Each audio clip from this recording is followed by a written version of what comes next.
Good afternoon. We want to thank you for coming. We want to start off by, giving you the opportunity to tell the community who you are and why you're running for sheriff. Okay. My name is Edwin Shorty. I am a lawyer. I'm the elected constable in Algiers. I've been the elected constable in Algiers since 2013. If you're curious what the constable does, I do all of the evictions and service of process in Algiers.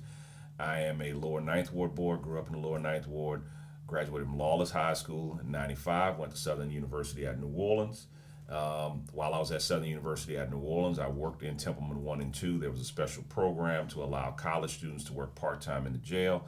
So I did that all the way through undergrad when I wasn't doing work study for Millie Charles in the School of Social Work at SUNO. And after graduating from SUNO, I went to Southern University Law School. Got admitted to the bar in 2003 and have had my own law practice ever since.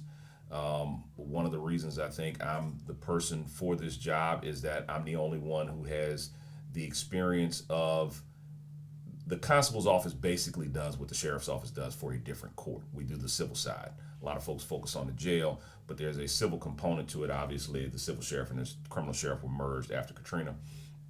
Also, as a bankruptcy attorney, I've helped hundreds, if not thousands, of individuals and corporations rework their finances. And if there's ever been a need for an entity to have their finances reworked, I think it's evident that the sheriff's office needs their finances reworked, and that's my specialty. I have a background in higher education. Look, I am on Southern University's Board of Supervisors, so I understand how we do higher education. So if there's someone who can bring meaningful educational programs and workforce development programs to the jail, I think I'm that person. But those are just some of the reasons. I am married.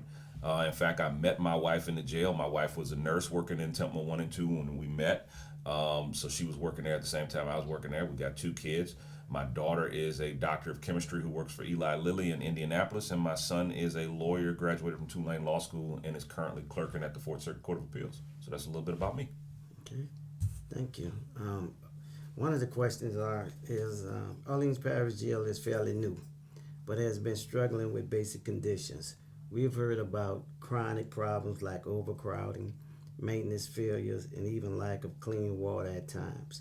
People are worried that the jail might not be safe or humane for those inside. As sheriff, what would you do right away to improve conditions to the jail and deal with the overcrowding problem? Look, I think people might not be worried the jail isn't safe. I think that goes without saying. But the thing that has to happen is there has to be aggressive recruitment for deputies. It's not going to be safe if you're constantly understaffed. So, like I said, I worked there under a college student program. You can have college students work there again with corrections officer training. It was a great job for me as a college student.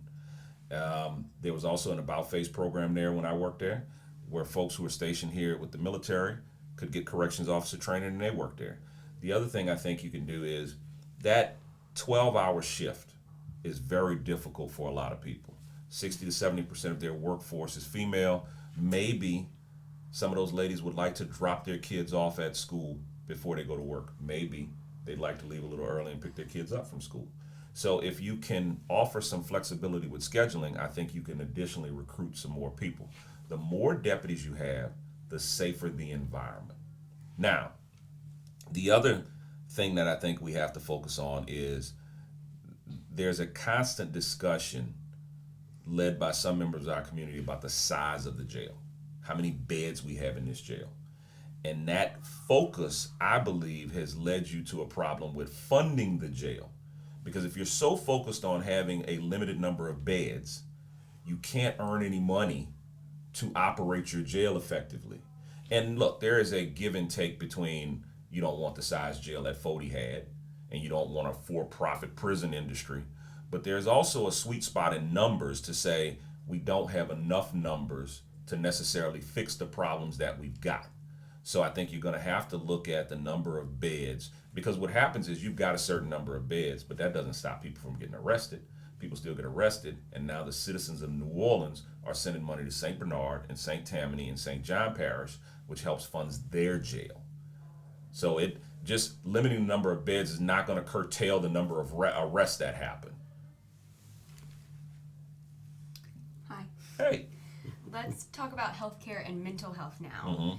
In the jail specifically, many people enter the jail with serious medical or mental health needs, and we hear too often that they aren't getting proper care behind bars.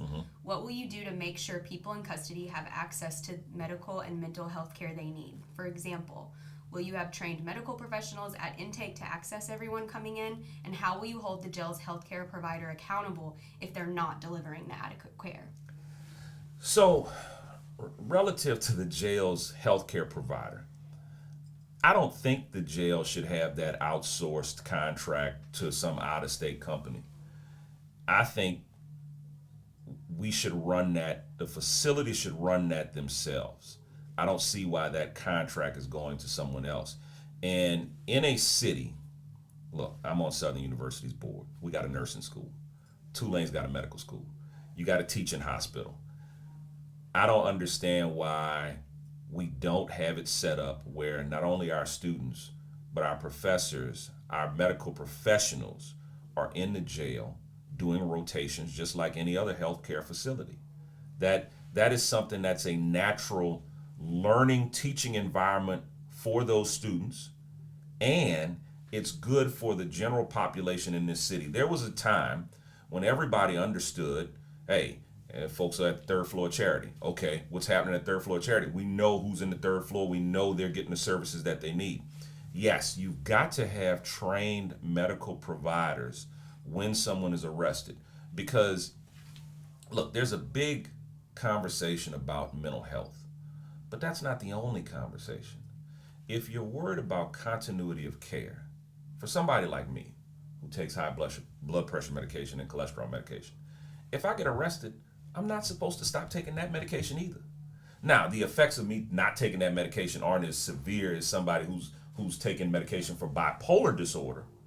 But if you're getting cancer medication, you don't want to stop taking that because you got arrested. It's about the continuity of care and making sure that qualified healthcare providers have some involvement in the intake process so that you can continue to get the medication that you were getting.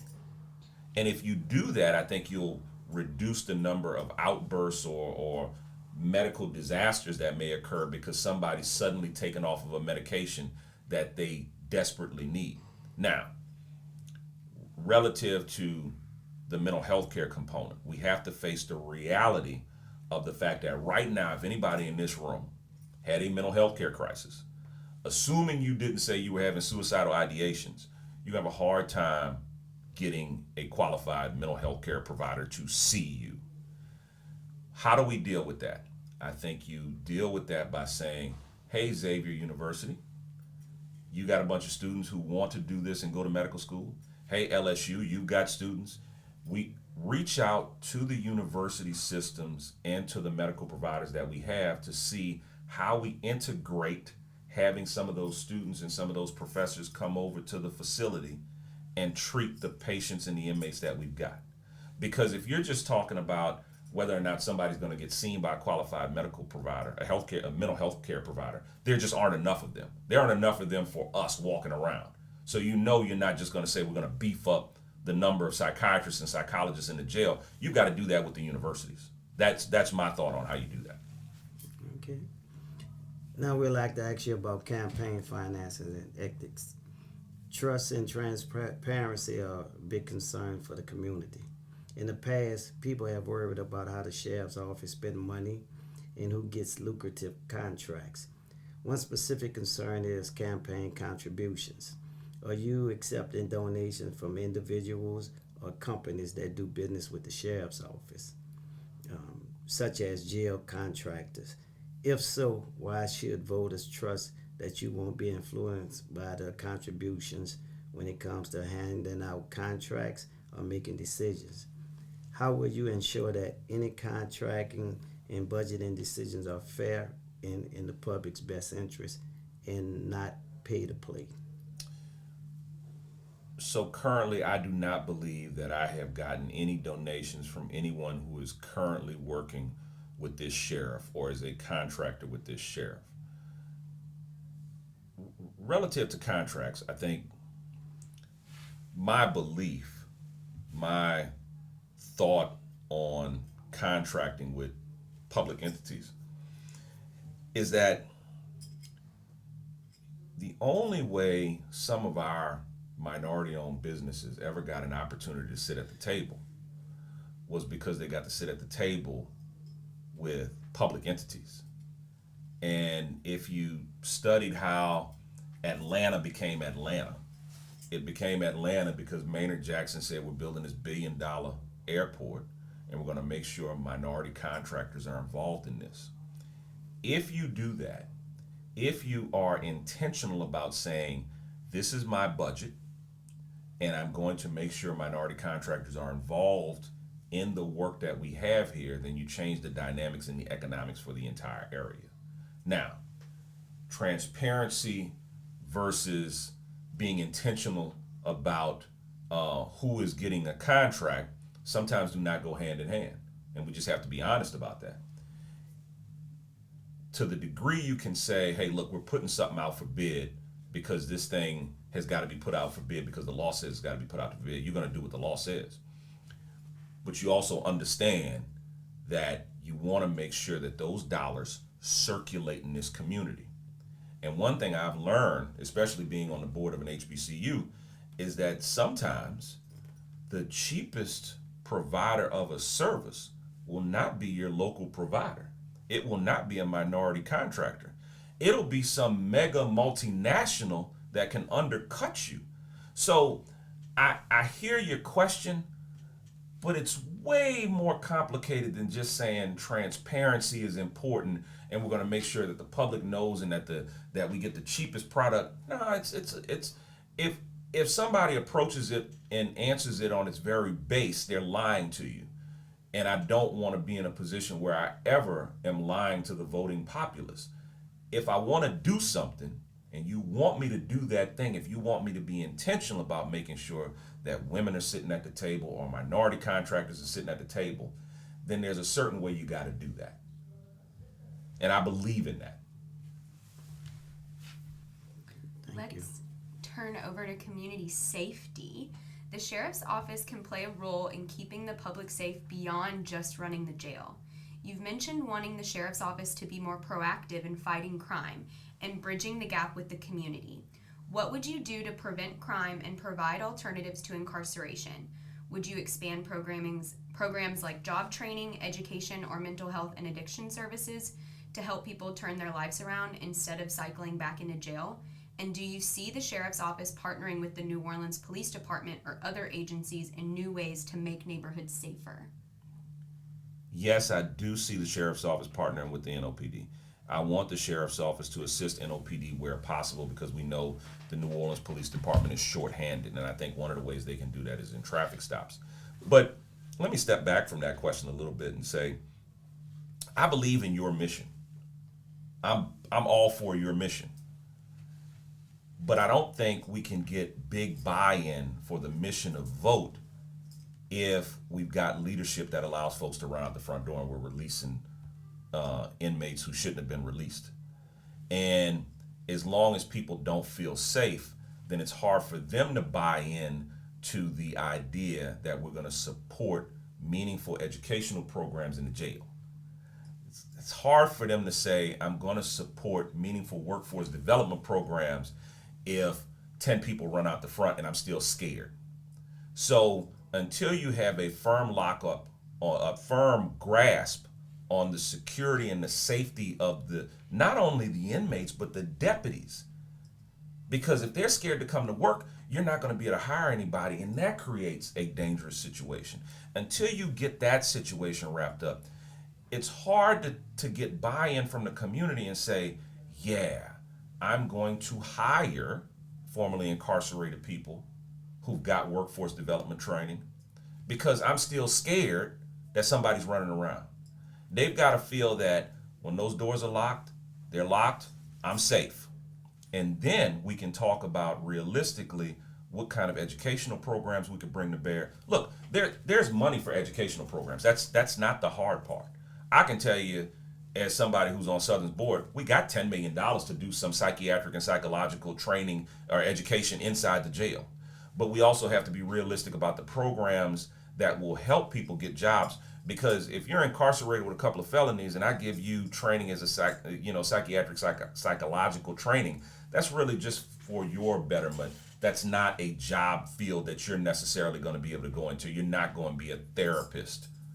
But if that helps you grow as a person, and I give you some training in some trades, if I partner with Delgado and say, hey, let's get you some HVAC training, let's get you some electrical training, and so on and so forth. Hey, if I call Bollinger or some of the other shipyards and say, let's make sure we got you your TWIC card, let's make sure that you can do all the things that they want offshore, whether it be you can go from being a chef, a painter, a carpenter, or whatever when you're working offshore, then we can do that. But if the facility itself is falling apart and people don't have faith that you're going to stay in the facility, then they're not going to give you buy-in to do that. And a lot of this stuff isn't the, I think sometimes we get in trouble because we're talking to elected officials and getting them to put a promise in a place that's not really their place.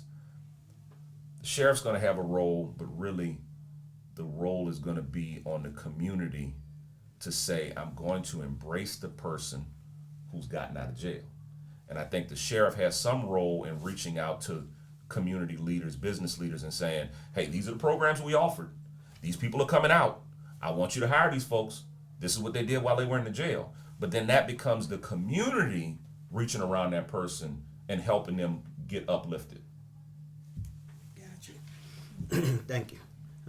Let's discuss voting rights for people in custody. In Louisiana, people held in jail pre-trial or serving time for misdemeanor still have the right to vote. But in practice, it's very hard for them to actually cast a ballot from behind bars. What will you do to guarantee that every eligible person incarcerated at the Orleans jail can exercise their right to vote? Will you help people register to vote and request absentee ballots while they're in jail? For example, would you provide the necessary forms and ensure they have access to the resources or documentation needed to make their vote count, even from inside the facility? Yeah, I don't have a problem with that. That's not a hard thing to ask. And I will tell you, from what I have heard, the current sheriff does that. And I think I would just continue the programs that she's already set in working with the registrar of voters. I don't have a problem saying when somebody's doing a decent job at something, and my understanding is she's doing a decent job at that. I do worry, and I'm not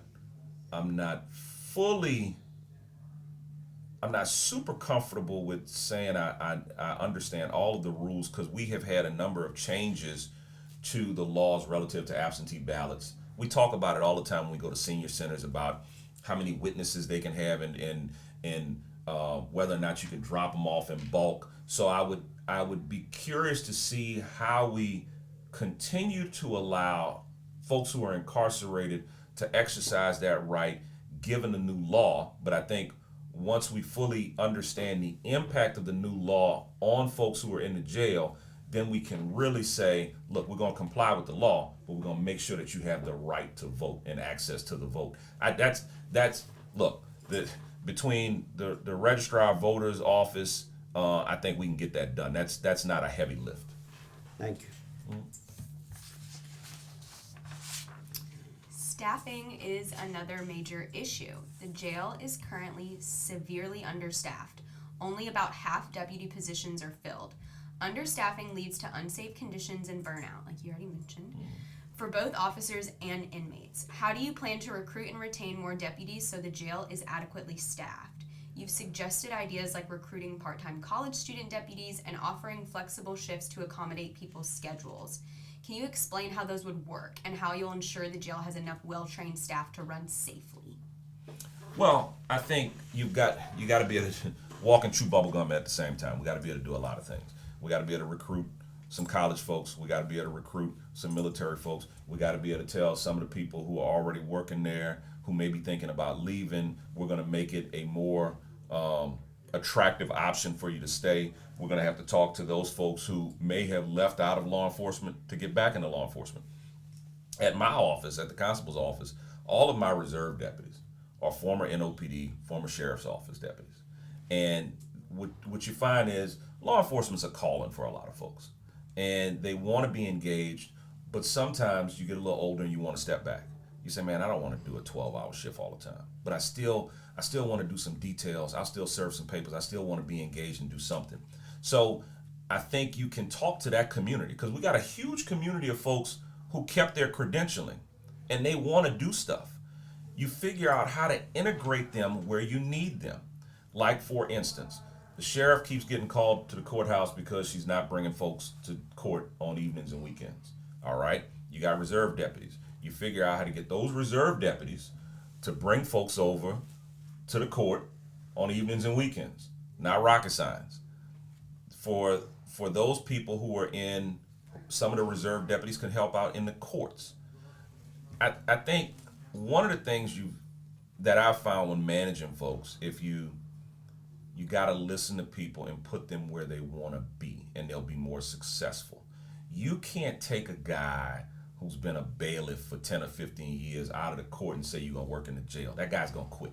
He's going to go to JP, he's going to go to St. Bernard, and he's going to say, man, I don't want to do that. So the folks, when I suggested that we have sheriff's deputies help the New Orleans Police Department, that's a different person.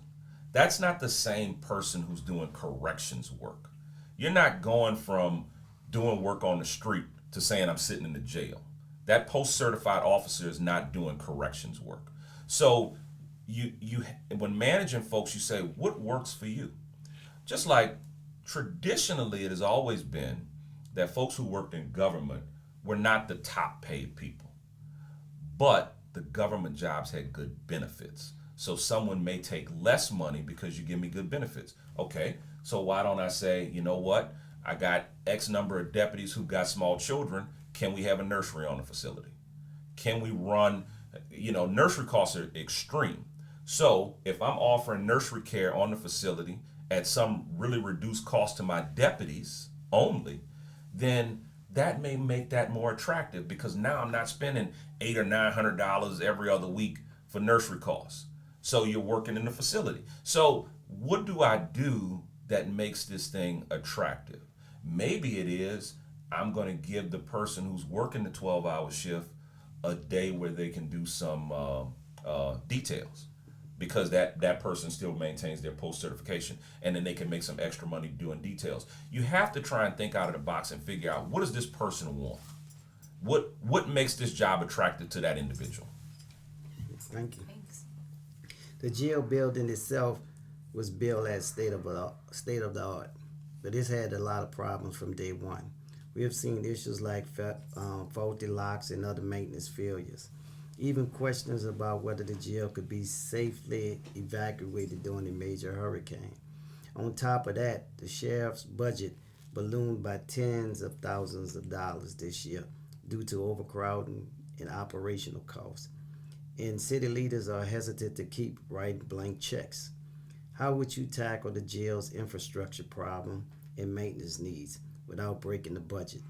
What would you prioritize to make sure the facility is safe, functional, and prepared for emergencies like hurricanes, while balancing spending and staffing in programs? So I think you have to talk to different constituencies that have money to figure out how you're going to play this. And one of these things, and look, I know, I'm not going to say I know where you guys are on certain things, but I understand the general idea of the size of the jail and how y'all feel about that. And I will tell you that the problem with restricting the size of the jail is that you can't get the revenue that you need to fix the problems inside the jail. So one, you're going to have to pass a bond issue to fix some of this stuff, because some of this stuff's got to get fixed immediately. But two, the state has money. The state will give you money to house DOC prisoners. You want to house DOC prisoners, but you don't have the capacity. You've got to have the capacity. That helps you pay for your facility to make it safer for the people you've got. That's when I was talking about artificially having this lower number and you sending money to every other parish that you're losing. The state will pay you, the feds will pay you, but you don't have room to house any federal inmates. You don't have room to house any DOC people. When I worked there, we had DOC prisoners, we have federal prisoners, because you got just as many federal prisoners sitting here waiting on trials for the Eastern District of Louisiana. They've got to be housed somewhere. But now they're housed way out in St. John and St. James. And that sheriff's getting that money because your jail isn't safe enough and doesn't have the capacity to house them. Twice, your homeowners in the city of New Orleans have said, I don't want you to tax me anymore. They barely passed the renewal for the $13 million. And you almost lost that. So this idea that we're going to keep this number of beds so low and you're going to be able to fix all these problems, one thing's got to give. If I don't have the capacity, what? You're going to ask the citizens of the city of New Orleans to pay another tax? They already told you no twice. You've got to have more beds. And when you've got more beds, then you can fix your problems. You get more revenue in. You can have more programs. And the quality of life for the folks in the jail who work there and who are stuck there is better.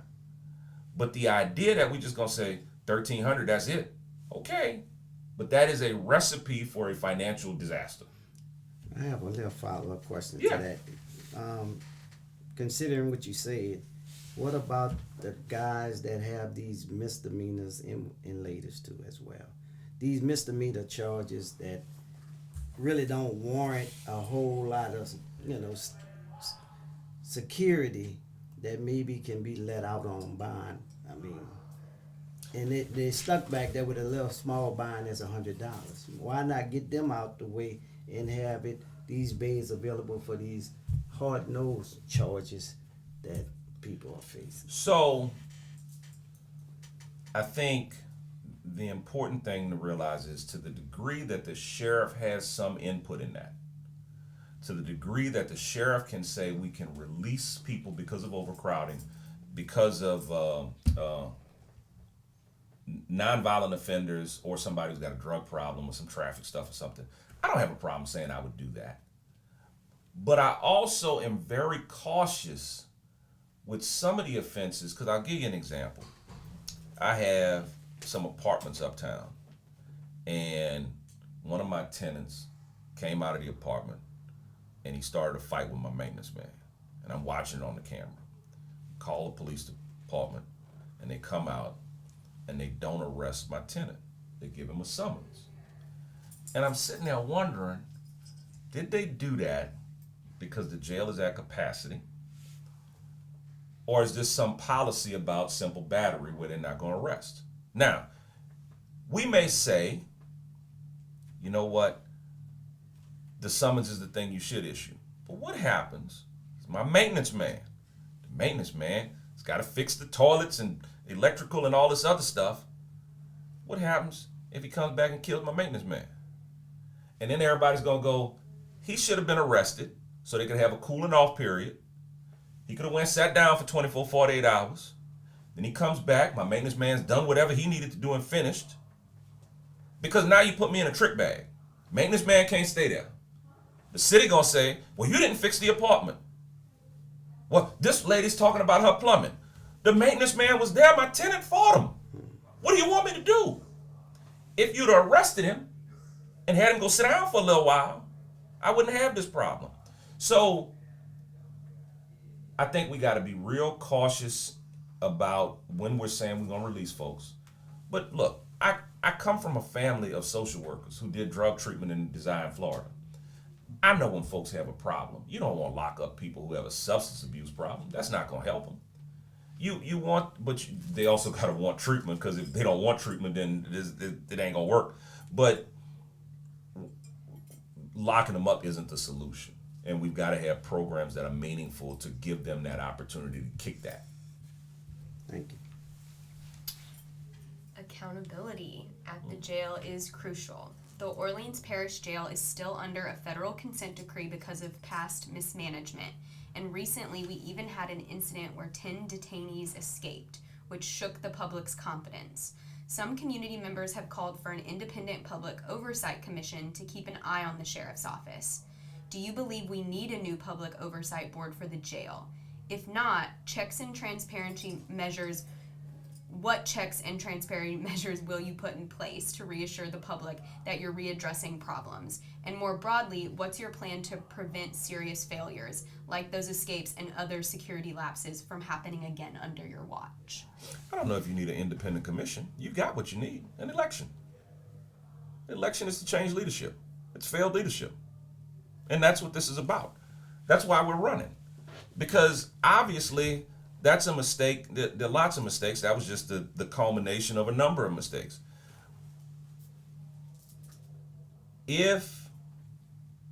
Look, technology can resolve a lot of this. I know when somebody's at my front door, my phone's buzzing. Somebody at my back door, my dad likes to go sit in my backyard and talk on his cell phone all loud, and the camera picks up him talking loud, and the phone's buzzing. So if the phone's buzzing to tell me my dad is sitting on my back porch making noise, you mean to tell me at a multi-million-dollar facility, your cameras couldn't alert you to the fact that somebody's in an area where they shouldn't have been? Somebody's hopping a fence? You're not using technology at all? And if your technology is faulty, if the cameras have failed over here, then I put a deputy over there. If you're not, some of this is I didn't understand, or she didn't understand how government funding works. You spend the money and then you go ask for more money. You can't hold on to the money and then say, oh, I need more money. Well, the water's not working. Well, we see in your books that you got $10 million. Well, spend the money you got. Don't have the people in there with no water. Same thing applies to security. The cameras aren't working. Well, fix the cameras. You've got money. Fix the cameras. And then you go talk to the city council and say, hey, look, we had an emergency expenditure. A number of cameras at the jail were down. The city council is going to say, okay, let's allocate you some more resources because we want the cameras in the jail to work. And so when you have that relationship, I have a relationship with everybody who's on the council and all of our legislative delegation.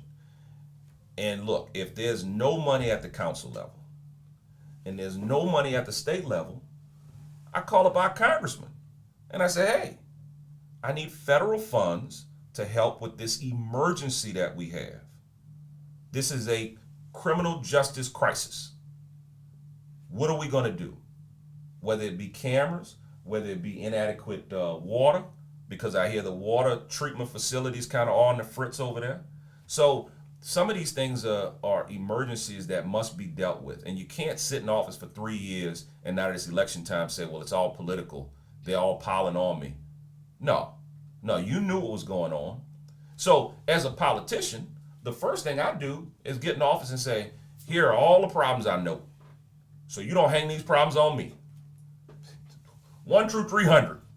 This is every deficiency I found. Now we're going to work through these in order of importance. Thank you. A big factor in jail overcrowding is pretrial detention. Mm-hmm. We kind of touched on it in the last question. A lot of people are stuck in OJC waiting for trial on minor charges or simply because they can't afford bail. Court backlogs, parole holds, and slow charging decision means some folks stay behind bars longer than they should. As sheriff, how would you work to safely reduce the number of people held pre-trial? For instance, would you support expanding pre-trial release or diversion for low-level offenses? And would you use state laws that let the sheriff release certain people in the jail population goes over capacity? How would you collaborate with judges, prosecutors, and police so that the jail isn't being used to hold people who don't absolutely need to be there? I think, so yes, as I previously said, if the law allows me to release those nonviolent offenders, those folks who've got substance abuse problems, we're going to do that. I haven't practiced criminal law in a long time, but I know all of our criminal court judges, and I think there sometimes is a belief that they're not moving their dockets. Some of them are not, but most of them are trying their best to move the docket as much as they can. It doesn't help if the jail isn't bringing inmates over timely. You got to get them there. And you can't, look, as a lawyer, what a judge tells me is sacrosanct. When they order me to do something, you do it. You don't say, oh, we have a facility, we've got a courtroom inside the jail. No, the judge told you bring them over. You can't force the judge to do Zoom hearings. Judge say bring them over. All right, we're going to figure out how to get you over there. The faster you get over there, the faster you get your hearing, the faster you can get out of there. You can't tell me that you're so concerned with the population that you're going to infringe upon their rights to have access to court. Oh, because I called you a resident as opposed to an inmate, I really care about you. But when it came time for you to go to court, you didn't get to go to court. So what do you think I cared more about? You calling me a resident or an inmate or getting me to court on time? Because when I got arrested, I was supposed to be seen within 48 or 72 hours. I didn't give a damn if it was the weekend or holiday. I wanted to go to court. So you denied me that access to court. Now I'm stuck in here because the docket has to roll back around. That's the thing that the sheriff has control over and can do to make sure that the docket is moving faster. And I think to the degree folks want to expound past that, they're expounding outside of their jurisdiction. And you can talk to the judges and say, look, are there ways for us to help you do your job better? And if there are, then you're open to that. Because every judge may not say, I need you to bring them over. Some judges may say, I'll come over by you. Okay, cool. You coming by us? What do you need me to do to make sure that when you come over, we're moving timely and we're facilitating court? Because whatever you need me to do, we're going to do. Because that helps everybody. So by law, a follow-up question. By law, as a sheriff, you do have some authority to let certain individuals out. Because I know when I got arrested for a traffic violation, it was in Jefferson Parish, but I got arrested in Orleans. Mm-hmm. As soon as I got to Jefferson Parish, they said I can go for overcrowding and turn me right back. I went through, it was right out. Yes, you can, but in that situation, Orleans couldn't release you. Right. You had to go to JP first, and then JP could let you go. So in those instances, yes, I think you work with folks and you say, let's move the booking process along. Let's get you seen. Let's get you fingerprinted and all that. And let's get you out of here. Okay. Thank you. We are at our closing, so thank you so much for joining us, Constable. Before we wrap up, are there any last thoughts you'd like to share with our members? I think the work of vote is important. I understand the mission. I think I can support the mission. I think I'm the best person to support the mission. But I think we've got to do certain things that reinstill confidence in the sheriff's office and the facility as a penal facility so you can get more buy-in from the community at large. The community will rally around and say, I'm for educational programs. I'm for workforce development programs for folks who've been in jail. I've hired an individual who was sentenced to 10 years on something very serious in my law office. We can get down with it.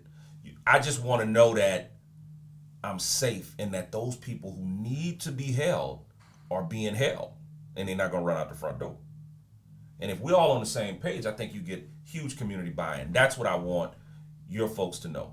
I feel your mission. I got a family full of social workers. I get it. But there's a portion of this that is social work, and there's a portion of this that is law enforcement. And we can't really get to the social work portion if we're not doing the law enforcement portion. Thank you. Thank you All right. very much. Well, thank y'all for having me. Thank you. Have a great afternoon.